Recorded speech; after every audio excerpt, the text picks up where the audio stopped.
For advertisements, please contact 8125893028. మా mail ID maxtvtelugu@gmail.com. Hi hello నమస్తే welcome to Max TV health. ఈరోజు మనతో పాటు ఉన్నారు doctor Chinna Keshavulu, orthopaedic surgeon at Srujana hospitals. మరి సార్తో మాట్లాడి మరికొన్ని విషయాలు తెలుసుకుందాం. నమస్తే సార్. నమస్కారం సార్, ఇప్పుడు ఏజ్తో సంబంధం లేకుండా చిన్న పెద్ద లేకుండా ప్రతి ఒక్కరు బ్యాక్ పెయిన్తో ప్రాబ్లమ్ ఫేస్ చేస్తున్నారు, ఈవెన్ మీ టూ. సో అసలు ఈ బ్యాక్ పెయిన్ ఎందుకు వస్తుంది సార్ మనకి? బేసిక్లీ ఏంటి అంటే ఈ మధ్య అందరికీ సాఫ్ట్వేర్ జాబ్స్ ఎక్కువైపోయినాయి. సాఫ్ట్వేర్ జాబ్స్ అంటే వాళ్ళు కంటిన్యూస్ 8 hours కూర్చొనే ఉంటారు.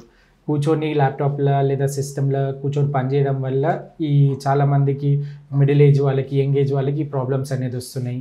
ఇంకా ఓల్డ్ ఏజ్ వాళ్ళకి కూడా కాల్షియం డెఫిషియన్సీస్ వల్ల, అరుగుదల వల్ల, ఈ వల్ల డిస్క్ ప్రాబ్లమ్స్ ఇవన్నీ వస్తున్నాయి. సో బ్యాక్ ఏంటి అంటే మనకు ఒకటి నెక్ ప్రాబ్లం ఉంటుంది, లోవర్ బ్యాక్ ప్రాబ్లం మెయిన్ చాలా కామన్గా వస్తున్నాయి అనమాట. నెక్ ప్రాబ్లం ఏంటి అంటే ల్యాప్టాప్లో మనకి ఏంటి అంటే ల్యాప్టాప్ అనేది మన చెస్ట్ హైట్కి పెట్టుకోవాలి మనం ఎప్పుడు. సో మన టేబుల్స్ ఏంటి అంటే మన అబ్డామినల్ హైట్కి ఉంటుంది, స్టమక్ హైట్కి. సో ఏంటి అంటే మెడ బెండ్ చేసి మనం వర్క్ చేస్తుంటాం. సో ఆ పొజిషన్ వల్ల చాలాసేపు ఉండి దానివల్ల నెక్ ప్రాబ్లమ్స్ వస్తున్నాయి. ఇంకా డ్రైవింగ్ కూడా లైక్ చాలా దూరము, లైక్ లాంగ్ డ్రైవ్స్ ఇవి అవి అన్ని బైక్ మీద లేదా కార్ మీద లాంగ్ డ్రైవ్స్ చేయడం వల్ల కూడా ఈ ప్రాబ్లమ్స్ అనేది వస్తున్నాయి చాలా మందికి. ఇంకా ఈ మధ్య లైక్ ఇది నార్మలీ ఓల్డ్ ఏజ్లో వచ్చే ప్రాబ్లం, బట్ ఈ మధ్య ఏజ్ రిలేటెడ్ ఏం లేదు, అందరికి వస్తుంది. 20 above ఉన్నా కానీ బ్యాక్ పెయిన్ స్టార్ట్ అవుతుంది, అందరికీ వచ్చేస్తుంది.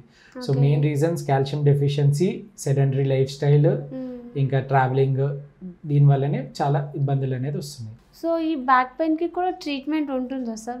మెయిన్లీ ఏంటి అంటే బ్యాక్ పెయిన్ మనకు చూసుకోవాలి, ఇది జస్ట్ మజిల్ స్పాజం వల్ల వస్తుందా, లేకపోతే డిస్క్ బల్జ్ ఏమైనా ఉందా, లేదా మనకి ఏమైనా బోన్ జరగడం, స్పాండిలోలిస్థెసిస్ అంటాము.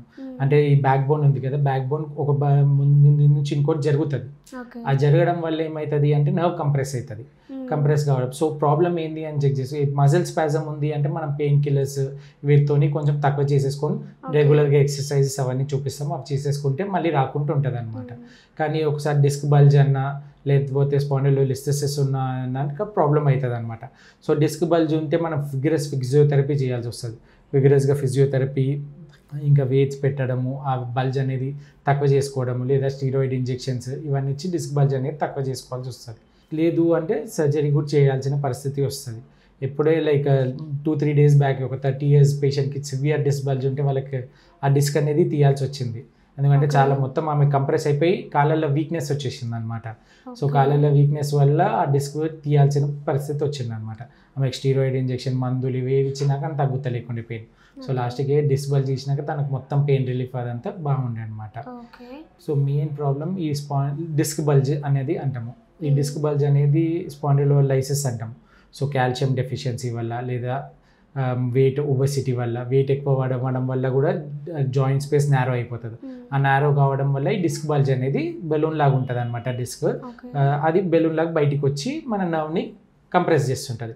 సో నరం నొత్తుతుంటే ఆ నరం ఎక్కడెక్కడికి పోతుంది, అక్కడ అంతా పెయిన్ వస్తుంది. లైక్ కాళ్ళలో లాగడము, చేతులలో లాగడం ఇవన్నీ అంటుంటాం కదా, అది ఆ నరం కంప్రెషన్ వల్ల వచ్చే ప్రాబ్లమ్స్ అనమాట. ఓకే, ఎక్కువ మంది బ్యాక్ పెయిన్ కి సఫర్ అవుతారు కదా sir. So sleeping position correct లేకపోయినా సరే బ్యాక్ పెయిన్ వస్తుంది సార్. స్లీపింగ్ ఇవాళ రేపు ఏంటి అంటే మన బెడ్స్ కూడా సరిగ్గా లేదు. ఆ కాలంలో ఏంటి అంటే ఏ బెడ్ అయినా ఫర్మ్ ఉంటుండే, లైక్ ఫర్మ్ ఉండడం వల్ల మనకు పొజిషన్ ఒకటి ఉంటే అట్లా. ఈ మధ్య సాఫ్ట్ బెడ్స్ అయిపోయేసరికి మనకు పొజిషన్ అనేది కరెక్ట్ ఉంటలేదు, దానివల్ల కూడా పెయిన్స్ ఇవి అవి అని వస్తున్నాయి. సో బెడ్ కొనేటప్పుడు ఆ ఫర్మ్గా ఉందా లేదా అనేది చూసుకోవాలి. సో ఫర్మ్గా ఉంటే ఏం ఇబ్బంది ఉండదు. సో మనం లయింగ్ పొజిషన్లో పొజిషన్ అనేది ఇబ్బంది అవుతుంది. సో స్పైన్ అనేది కర్వ్నెస్ ఎక్కువ పెరిగిపోయి దానివల్ల ఈ డిస్క్ బల్జెస్ అనేది వస్తున్నాయి.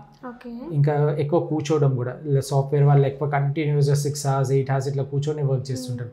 సో వాళ్ళకి ఏంటి అంటే 2 hours చేసిన మధ్యలో 15 minutes 30 minutes బ్రేక్ తీసుకోవాలి. లేదా లేచి ఇటు అటు తిరిగి వచ్చి మళ్ళీ కూర్చొని పని చేయడం, 1 hourకి ఒక 5 minutes బ్రేక్, అట్లా ఏదన్నా వాళ్ళకి కన్వీనియంట్గా అలా తీసుకొని చేస్తుంటే దాన్ని అనేది అవాయిడ్ చేసుకోవచ్చు, ప్రివెంట్ చేసుకోవచ్చు ఈ బ్యాక్ పెయిన్ ఇది అది. సార్, ఈ బ్యాక్ పెయిన్ ఉన్న వాళ్ళు స్పైనల్ కార్డ్ ఉంటుంది కదా, సో అది అరిగే ఛాన్సెస్ ఉంటాయా సార్? మనకి స్పైనల్ కార్డ్ ఏం అరగది, బోన్స్ ఉంటాయి కదా, ఆ బోన్స్ అరగడం వల్ల ఈ డిస్క్ అనేది కంప్రెస్ అవుతుంది. సో ఏంటి అంటే మనకి స్పైనల్ కార్డ్ నుంచి నరాలు బయటికి వస్తాయి. ఈ బ్యాక్ బోన్ అనేది ఇక్కడ ఉంది కదా, ఈ బ్యాక్ బోన్ లో మనకి స్పైనల్ కార్డ్ ఉంటుంది అనమాట. బ్యాక్ నుంచి స్పైనల్ కార్డ్ వస్తుంటది. సో ఈ స్పైనల్ కార్డ్ నుంచి ఈ ఎల్లో కలర్వి ఏమి అంటారు, ఇది నర్వ్స్ అనమాట.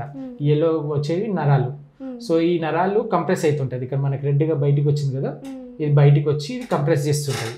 సో కంప్రెస్ చేసినప్పుడల్లా ఆ నరం ఎక్కడెక్కడ పోతుందో అంతా పెయిన్ ఉంటుంది. ఆ కాలు అంతా లాగడము, లేకపోతే తొడ వరకు లాగడము, లేకపోతే బ్యాక్ సైడ్ పెయిన్ రేడియేట్ కావడము, ఇవన్నీ పెయిన్స్ అనేది వస్తుంటుంది. అంటే ఓన్లీ బ్యాక్ పెయిన్ నొప్పి కాకుండా కాలు కూడా నొప్పి వస్తుంది? కాలుకి కూడా వస్తుంది. ఆ బ్యాక్ పెయిన్ సివియర్ అయ్యి డిస్క్ బల్జ్ అయ్యి నరం కంప్రెస్ అవుతుంటే ఆ నరం మన కాళ్ళకి పోతుంది, ఇట్లా బయటికి వచ్చి ఇది లెగ్స్ పోతుంది అనమాట. సో ఇది స్పైన్ అనమాట, మన స్పైన్. ఇంకా ఈ ఎల్లో బయటికి వచ్చేది మన నర్వ్స్ అనమాట.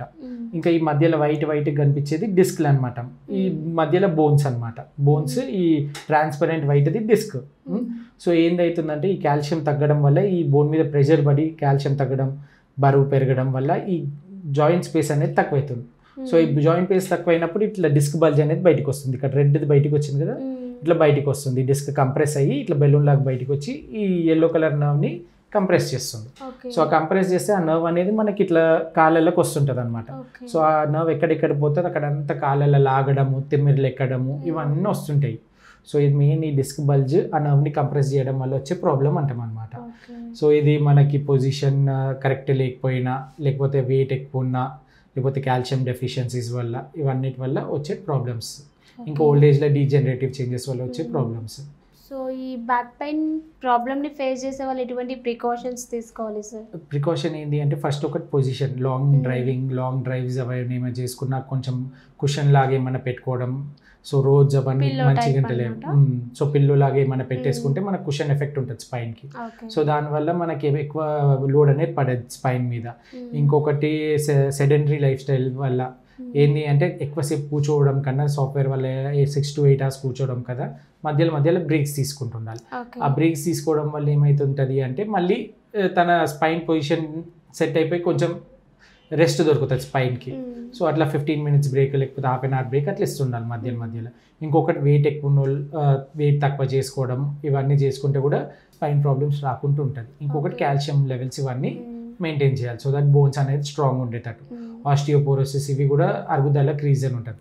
సో అరుగుదల అయితే మనకి డిస్క్ బల్జ్ ఇవన్నీ ప్రాబ్లమ్స్ వచ్చే ఛాన్సెస్ ఉంటాయి. ఓకే.